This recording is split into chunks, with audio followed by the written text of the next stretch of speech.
Hi everyone, this is Natalie, and welcome back to my channel, Paris by Design ASMR. Tonight I thought I'd do another whisper ramble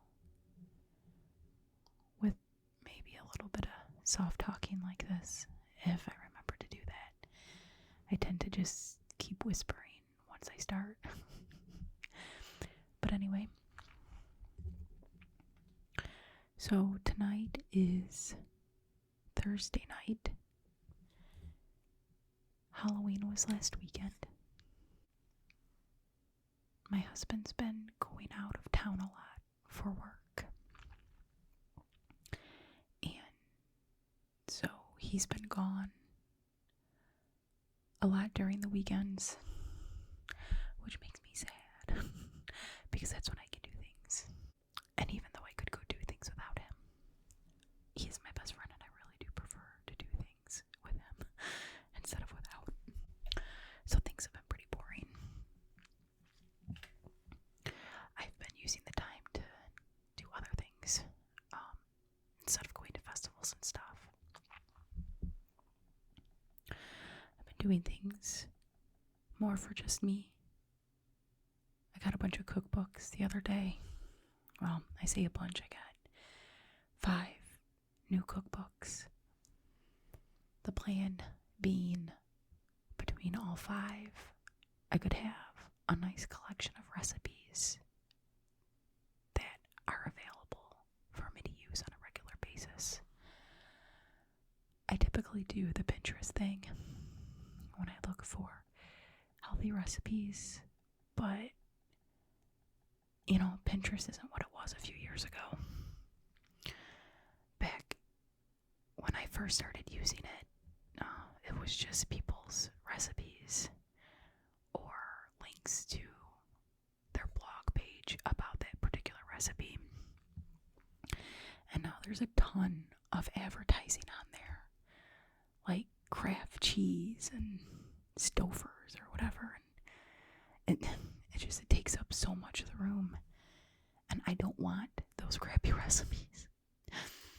I want recipes that people have actually taken the time to try out and develop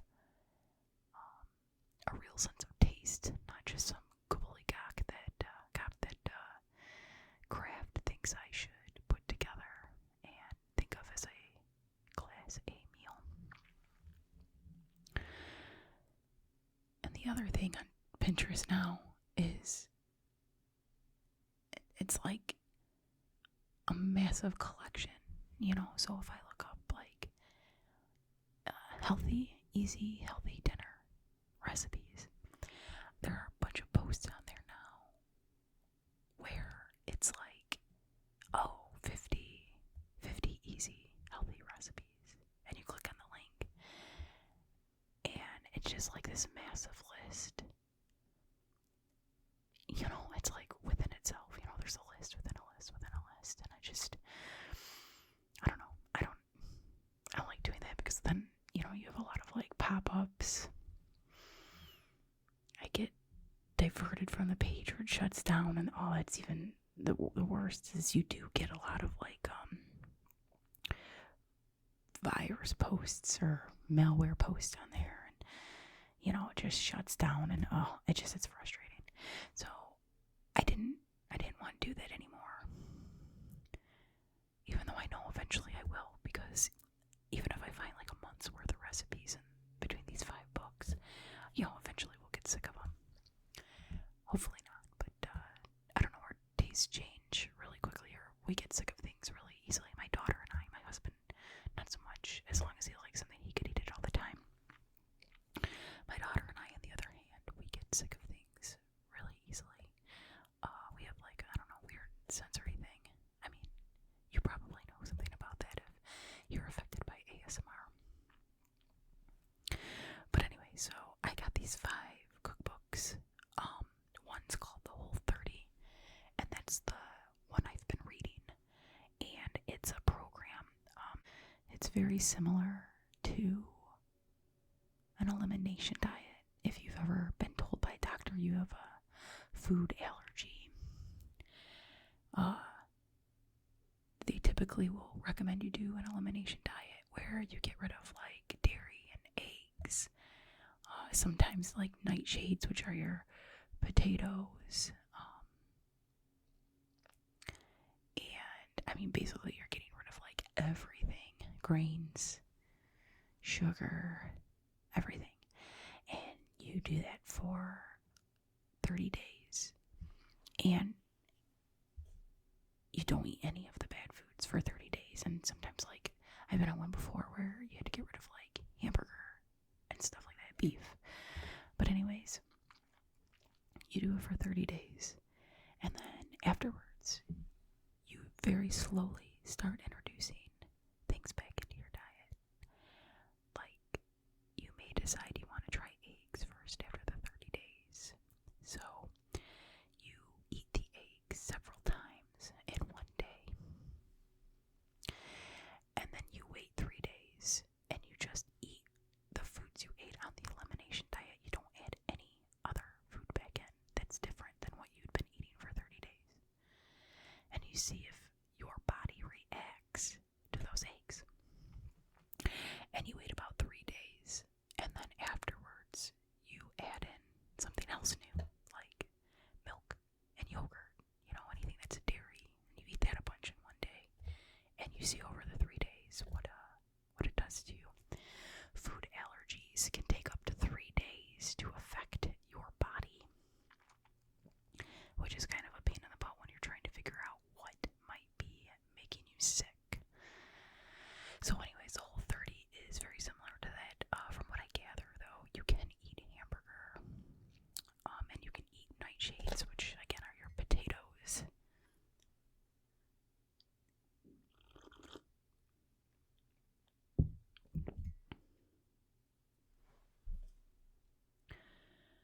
So the beginning of the book just kind of goes through the program and what the rules are and what's kind of expected of you, and then it goes through and tells you how crappy you're gonna feel on which days most likely and stuff like that. I don't know, if you suffer from things such as acne or an autoimmune disorder or bloating, irritable bowel syndrome, eczema, I mean just migraines, a plethora of things, it may be worth considering looking into the book as well. It's 30 days, and then with theirs, you introduce a food back in. They have a slow way and then a fast way. The fast way, you introduce a food, you wait 2 days after eating a bunch of it, and then you see what it does, and then you go on to the next food. And then the slow way is it's for people who like realize that, wow, I feel great just eating fruits and vegetables and meat, and I kind of want to keep this lifestyle. So the slow way is you just, basically if you go to a party and somebody has cake there, you can go ahead and eat the cake after the 30 days, just knowing that you're not going to know what in that cake screwed you up. It could be the sugar, it could be the eggs. If there's dairy in it, could be the dairy. But you would wait a few days. You wouldn't go and like eat a ton of food after that. You would just stick with the cake and then go back to the diet for a few days before eating something else.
also got a Mediterranean cookbook.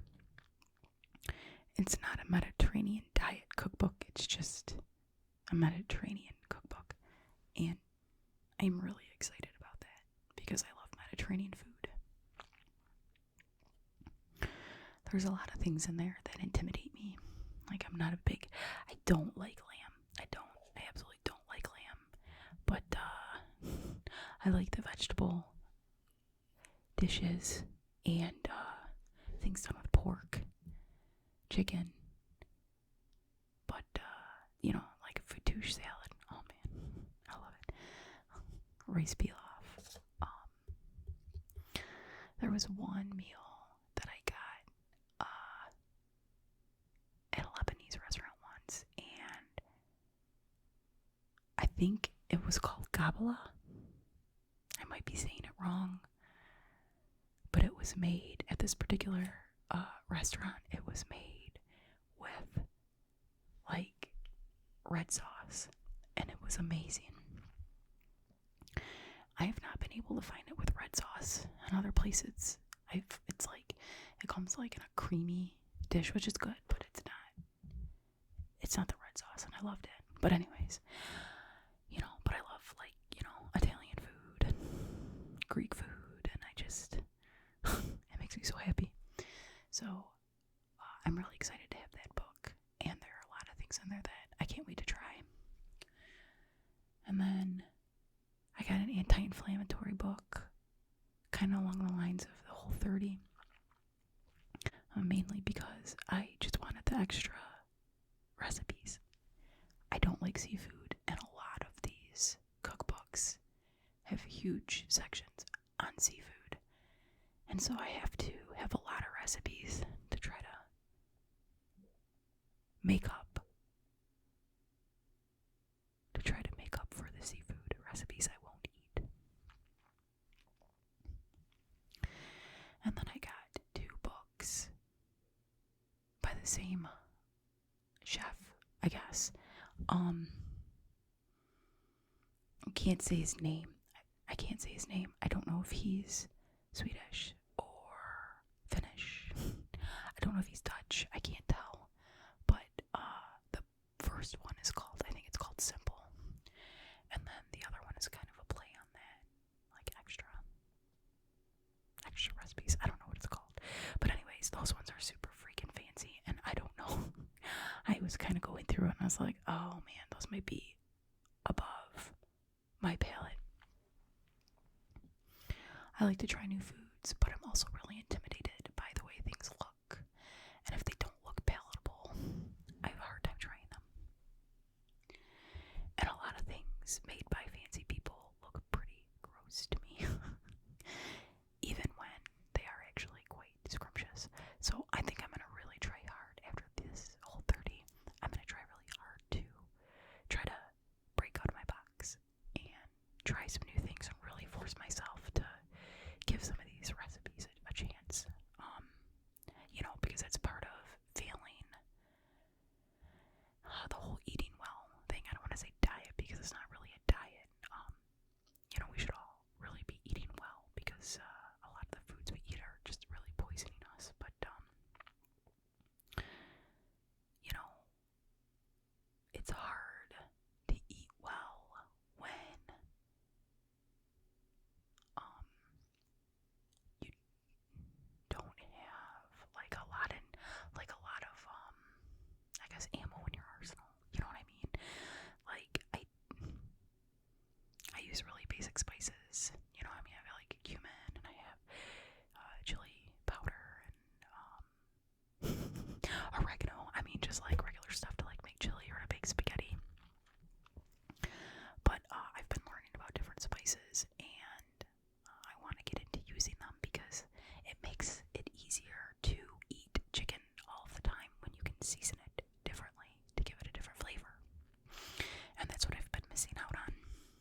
nervous about that, but it was kind of good because it gave her an opportunity to learn about deer and learn about your situational awareness when you're driving. The grass out there is brown, just like their fur. It's crazy how I watched one like running across the street and just disappeared because its fur was the same color. Its fur was the same color as the grass. But she did great out there. I wasn't really nervous. I thought I would be, but I mean, there's no cars. There's no cars in the park, which is why I took her there. I wanted to take her there a couple times, really, to get her used to turning and stopping and turning and stopping, and just to see how she does. So I'll probably take her out there just a couple more times, and then get her out onto the regular road. It's really scary. And if you have children who are young still, it creeps up on you really quickly. She got her license, bank account, her first job, all in a 2-week span. Or not her license, her driver's permit, but it's crazy how one day they're just really tiny, and they're bugging the heck out of you to watch them spin around for the 1000th time, and then all of a sudden they want you to take them driving. It's kind of surreal how quickly time goes by, but I'm really proud of her though. She's quite amazing. She's smart and funny, and she's sarcastic, and she's witty. She's got a really great sense of humor, and she's all about this van life right now. She's watching all these people on Instagram and their vans going out and going all these beautiful areas in the country. And we went traveling over the summer, as I've mentioned in other videos. And I've mentioned that it kind of, she got the travel bug now, which is cool because I was the same way. But that's what she has her eye on, and that's why she actually got the job. She wanted to start saving so that she can go adventuring after school's over. So it's a scary thought, though. She's really good at doing the things she puts her mind to, which is phenomenal. But it's scary to think of her out there on her own. She's so tiny, and she looks very young, and it's very scary. So part of me hopes that she holds off until she has other people that can go with her, whether it's a really big boyfriend or a really big girlfriend. I don't care. I just I don't know, I want her to be protected. So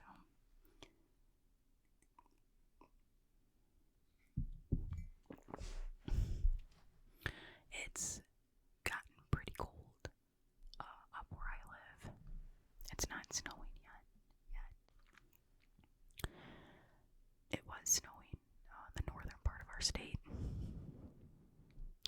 but not down here yet, which is actually really bizarre because almost every October there is one day where the flurries start, and it's just a flurry, or like a little sprinkle, I guess, of snow, and it's always very exciting. It's like my favorite. It's my only favorite day that it snows. I really don't like the snow. It's very pretty, but it's a real pain in the butt to deal with. But we didn't have that this October. It's been pretty warm and just rainy. Gosh, I can't believe how much rain there's been. I just assumed there's gonna be a ton of snow too, but not this month, not last month, and so it was shocking. Yeah, we haven't, unless it's happened like in the middle of the night. I haven't noticed. Usually I catch the first snow every year, and it makes me really happy. And then I wish it would just go away. I'd really like to have a house down south somewhere that I can go to in the winter. So, I don't know. We plan on moving down south eventually. We have our eyes on Alabama, and every time I tell people we want to move to Alabama,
it's 84 degrees outside, I am typically in a hoodie and sweatpants with all the windows open in my house until about 2 o'clock in the afternoon. And then I take my hoodie off and just have a t-shirt on. And that's what I sit in the rest of the day. I'm always cold. So the threat of really hot days doesn't bother me. I don't mind sitting in, well, I guess it sounds gross, but I don't mind sweating. I'll just say that. I don't mind sitting in my own sweat. I don't. I like it. I like being warm. But anyways, so it's warm. But also, from what I saw on the map, Nashville, Tennessee